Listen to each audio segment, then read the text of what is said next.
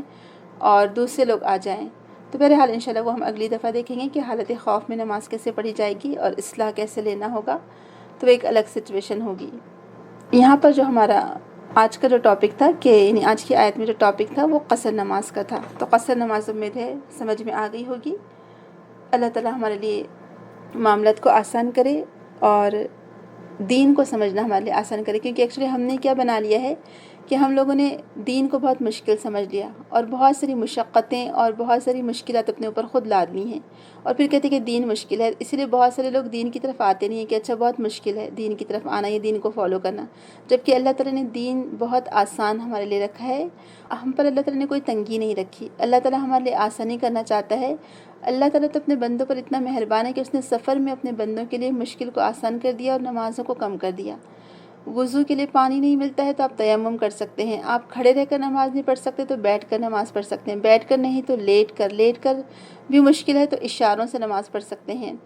اگر آپ بہت انتہائی تکلیف کی حالت میں ہیں، جیسے مثال کے طور پہ کسی کا آپریشن ہوا ہے اور کئی ٹانکے اس کو لگے ہیں، وہ اٹھ نہیں سکتا ہے، تو وہ بھی نمازوں کو جمع کر سکتا ہے، یعنی ایک ساتھ 2 نمازیں پڑھ لے، کیونکہ جن کے آپریشن ہوتے ہیں بہت مشکل ہوتی ہے، اور جو نماز کے پابند ہوتے ہیں ان کو نماز چھوڑنا بھی بہت دوبھر ہو رہا ہوتا ہے۔ ایون آپ بیماری کی حالت میں ہیں، آپ بیڈ پر لیٹے ہوئے ہیں، کیونکہ بہت سارے لوگوں کے سوالات آتے ہیں، جیسے آج کل یوجولی نارملی ایسا ہوتا ہے کہ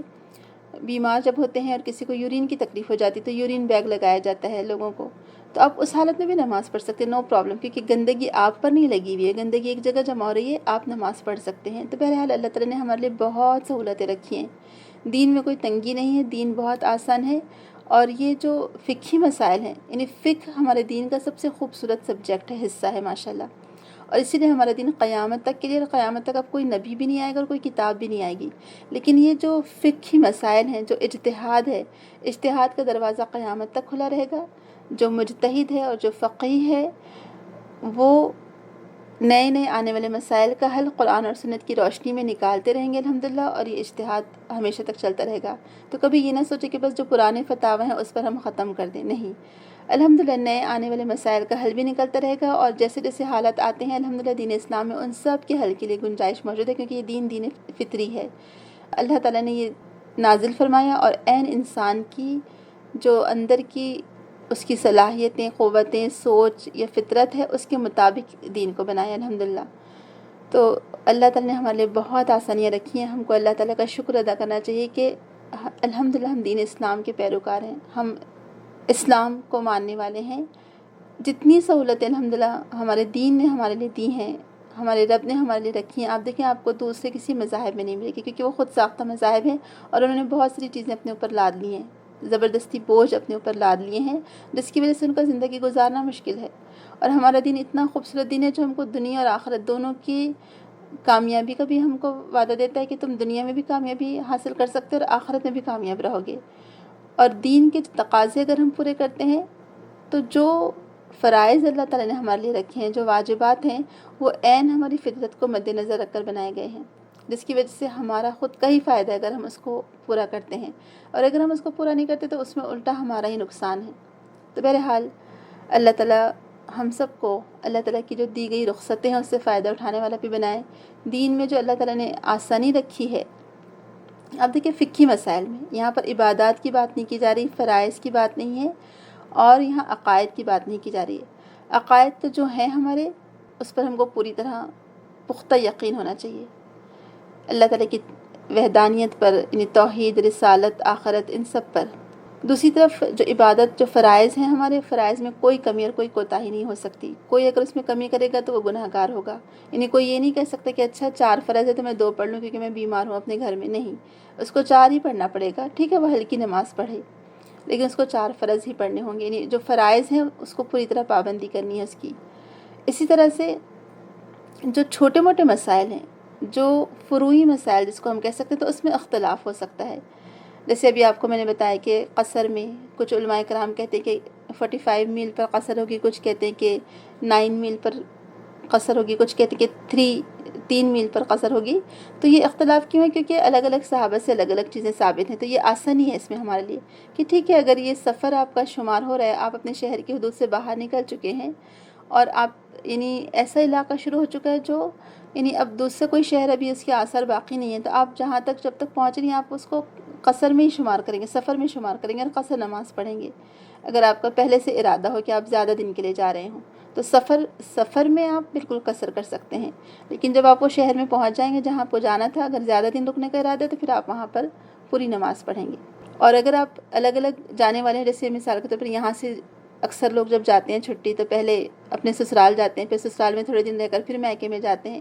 تو اگر وہ سسرال میں ان کا پہلے سے 8 دن رہنے کا ارادہ ہو، 3 دن رہنے کا ارادہ ہو،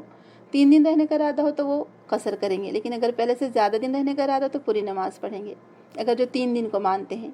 جو لوگ 19 دن کو مانتے ہیں، کیونکہ 19 دن کا بھی ثابت ہے کہ 19 دن مکہ میں رہے رسول اکرم اور قصر کرتے رہے۔ اب جو لوگ 19 دن والے اوپینین کو مانتے ہیں، تو جن کا اگر پہلے سے 20 دن کا ارادہ ہو جا کر رہنے کا تو پھر وہ پوری نماز پڑھیں گے کیونکہ وہ 20 دن رہ رہے ہیں۔ اور اگر کسی کا ارادہ ہو کہ اچھا وہ تھوڑے دن یہاں رہے گا سسرال میں، تھوڑے دن پھر آگے جا کر میکے میں رہے گا، تو اس صورت میں وہ پھر سفر میں ہی شمار ہوگا اور پھر وہ نماز قصر کر سکتے ہیں، واللہ عالم۔ تو یہ الگ ڈیفرنٹ اوپینین ہے، لیکن یہ ہماری آسانی کے لیے ہے اصل میں۔ لیکن آپ دیکھیں کہیں آپ کو یہ اختلاف نہیں ملے گا کہ ظہر کی 4 فرض ہے تو وہ 4 فرض ہی ہے سب کے نزدیک، کوئی یہ نہیں کہتا کہ نہیں 2 ہے 3 ہے، نہیں۔ تو یہ آپ کو اختلاف کہیں نہیں ملے گا، جو فرائض ہیں اس میں کہیں کوئی کمی کوتاہی نہیں ہے، لیکن جو فروعی معاملات ہیں اس میں ڈفرینٹ اوپینین آپ کو ملیں گے۔ تو یہ ایکچولی ہماری آسانی کے لیے ہے، الحمدللہ۔ تو اللہ تعالیٰ ہمارے علماء کرام کو جزائے خیر دے، جن لوگوں نے اتنی محنت کر کے، ریسرچ کر کے اجتہاد کیا اور اپنے فتاویٰ دیے، اور جو مجتہد فتویٰ دیتا ہے اور وہ خالص اللہ کے لیے کام کر رہا ہے اور اس نے اس میں پوری اپنی جدوجہد، پوری کوشش، پوری ایفرٹ لگا دی اور قرآن اور سنت کی روشنی میں اس نے فتویٰ دیا ہے، تو اگر اس نے فتویٰ دیا اور اس کا فتویٰ صحیح ہے تو اس کو دوہرا اجر ہے،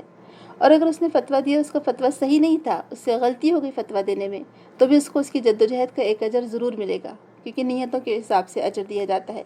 لیکن بس اللہ تعالیٰ کی نافرمانی کی نیت نہ ہو اور یہ کہ قرآن اور سنت ہی کی روشنی میں فتویٰ دیا گیا ہو، تو اس صورت میں اجر ضرور ملے گا۔ اللہ تعالیٰ ہمیں توفیق دے کہ ہم اپنی دین کی رخصتوں سے فائدہ اٹھا سکیں، جہاں ہمارے لیے آسانی پیدا کی گئی ہم اس آسانی سے فائدہ اٹھائیں، اور جہاں ہم کو فرائض کی پابندی کرنی ہے ہم ان فرائض کی پوری پابندی کرنے والے بنیں، آمین۔ سبحانک اللہم و بحمدک، نشہد ان لا الہ الا انت، نستغفرک و نتوب الیک۔ السلام علیکم ورحمۃ اللہ وبرکاتہ۔ وَإِذَا ضَرَبْتُمْ فِي الْأَرْضِ فَلَيْسَ عَلَيْكُمْ جُنَاحٌ أَن تَقْصُرُوا مِنَ الصَّلَاةِ إِنْ خِفْتُمْ أَن يَفْتِنَكُمُ الَّذِينَ كَفَرُوا إِنَّ الْكَافِرِينَ كَانُوا لَكُمْ عَدُوًّا مُبِينًا۔